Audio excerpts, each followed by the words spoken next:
If you're still exporting CSVs from Salesforce or HubSpot, you've got to stop wasting your time and check out these formulas. These are native to Google Sheets. You can now search, filter, and look up records using simple functions like Salesforce Lookup or HubSpot Search. Next time you're in a meeting and someone asks for the largest deals in your Salesforce or HubSpot org, try a formula like this, Salesforce Search. Here I'm searching my opportunities object. I'm referencing the column headers, F9 to H, so name, stage, and amount. And I actually have a filter on stage that's going to be dynamically referencing the value of cell H8, which is currently closed 1. Let's try switching this to closed lost. It'll recalculate my formulas in a flash. And since I referenced my column headers as field names, I can actually change stage to close date. That's a bit more useful.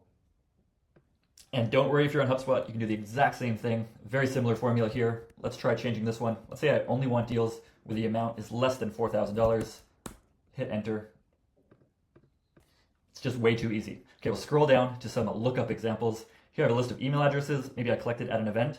I want to give my sales reps a list of names and phone numbers to dial. I can do that with Salesforce Lookup or HubSpot Lookup, searching the contact object, searching by email address based on a range of email addresses here. And I'm going to return these column headers from G and H, first name and business phone. You know what? Full name is actually a bit more helpful than first name. Let's make that switch. Okay, here's a bonus for all you Salesforce users. Let's say you have a report you already like. I've got my favorite sales forecast right here. I'm going to copy that name. I just want this to come into my spreadsheet as it already looks. I can do that with Salesforce report search right here. Simply drop in that sales forecast report name, hit enter, and we'll fetch my data. Okay, and a bonus on the bonus, I can actually use AI to reference this data now. Let's do that with the GPTX function. I'm going to say write a friendly but firm Slack message to Mel in column E about this deal, seeing what's happening. Boom.